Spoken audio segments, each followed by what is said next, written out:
Renato Mariotti, former U.S. federal prosecutor and partner at Thompson Coburn LLP. Good morning. Glad you could be with us. Good morning.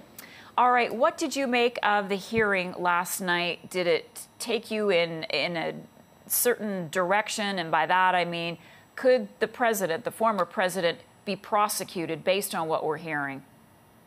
So based solely on what we're hearing, I think the most viable charge would be an incitement to violence, an incitement either to riot or to insurrection. And that's a crime where essentially he would be charged for saying words that were extorting people to commit imminent lawless action, which is the standard in the United States. And I think it's met here. There's no question he was speaking to that audience. There's been testimony that's been elicited by this committee that establishes that he knew the people in the audience were armed. He knew that they were going to be heading to the Capitol afterwards. Some of the testimony we heard yesterday, I think was powerful to show that he actually approved of what that mob was doing. He really wanted to be there. We heard testimony from a police officer about that. He, for example, refused to include the word peaceful in his tweet. That was, I thought, very remarkable testimony from yesterday.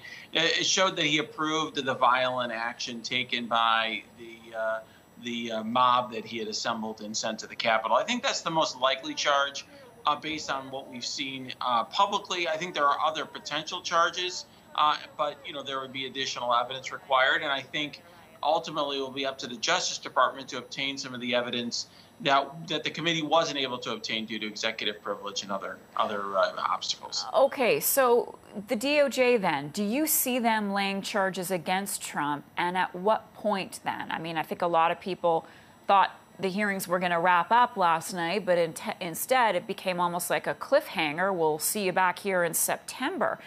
So when might the DOJ come down against Trump?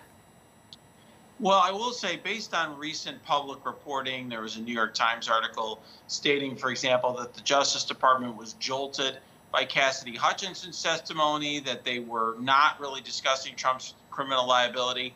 I am concerned that the Justice Department is not focused on criminal investigation of Donald Trump. And so I don't expect there to be any charges for some time, if at all. I think the reality is that it seems that the Justice Department is running behind the committee, and they have not even interviewed some of the most senior people who would be in contact with the former president. Yeah, and among them, Vice President Mike Pence. How come we haven't heard from him?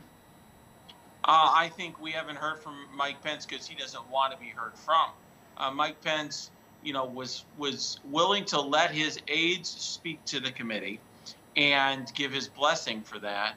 But I think politically, he did not himself want to be seen as aiding the committee's efforts. He's going to be running against Trump in the next primary, and he wants to be seen as someone who's different from Trump, but not disloyal to Trump and the Republican Party. And one last quick question. If Trump is not charged, what message does that send, Renato?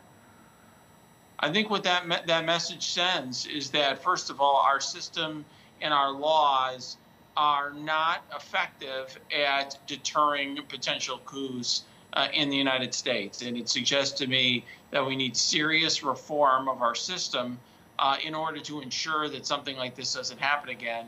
And I would really hope that that could be something that would be done on a bipartisan basis. Renato Mariotti, former U.S. federal prosecutor, thank you so much.